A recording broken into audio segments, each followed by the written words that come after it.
ఎన్నో శ్రమలు సహించబడి చేస్తావు.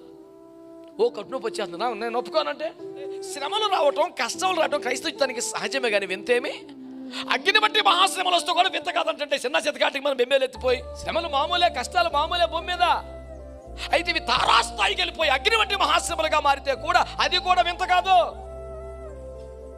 మరి ఏమండి, సత్యంగా బతికినందుకు, నీతిగా బతికినందుకు, అబద్ధం ఆడినందుకు, మోసం చేయనందుకు, పాపులతో కలవనందుకు, దుస్తుల సాంగత్యం చేయనందుకు, వ్యభిచారులతో పొందు చేయనందుకు, ఉత్తమమైన దాన్ని ఏర్పరచుకున్నందుకే వాళ్ళు విరోధులై నిన్ను బాధలు పెడుతుంటే నువ్వు ధన్యుడివి, ఒక్క పాయింట్ మీద పరలోకి వెళ్ళిపోతావు అన్నాడు. ఓకేనా? అయిపోయిన తర్వాత నా నిమిత్తము జనులు మిమ్మల్ని నిందించి హింసించి అబద్ధముగా చెడ్డ మాటలెల్లా పలుకున్నప్పుడు మీరు ధన్యులు, సంతోషించి ఆనందించిన పరలోకమందు మీ ఫలం అధికమగును.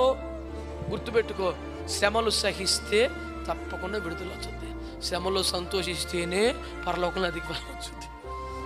శ్రమ వచ్చాక సహించక ఏం చేస్తావు? దాని పెద్ద మార్కులు ఏం రావు. నీకు అర్థమైందా? గబుక్కుని ప్రయాణంలో కింద పడ్డావు, బండి మీద దెబ్బ తగిలింది, నాకు కుదరదు, నేను ఒప్పుకోను, ఏం చచ్చినట్టు అది తగ్గదాకా 10 రోజులు ఆగా సహించబడి చేస్తావు. ఓ కట్టునొప్పి వచ్చేస్తున్నా నేను ఒప్పుకోనంటే, శ్రమ వచ్చాక సహించడము సహజం. అందులో విపరీతమైన ఆశీర్వాదం లేదు, కొంచెమే ఉంటుంది. కానీ అందులో సహించగలిగితే బాధను పంటి దిగున దిగమింగి చిరునవ్వులు నవ్వుతూ, నాకు ఎన్ని బాధలు వచ్చినా నా ప్రభువు నన్ను విడిచిపెట్టలేదు, చాలా నాకు ఇదే. సింపుల్. పేతురు చెరలో ఉన్నాడు, పౌలు చెరలో ఉన్నాడు. పేతురు పడుకున్నాడు, ఒక్కడే బయటకు వచ్చాడు. పౌలు పాటలు పాడాడు, మొత్తం బయట తీసాడు. సింపుల్ సూత్రం. సహిస్తే నీకే, స్తుతిస్తే ఇంకా చాలా మందికి.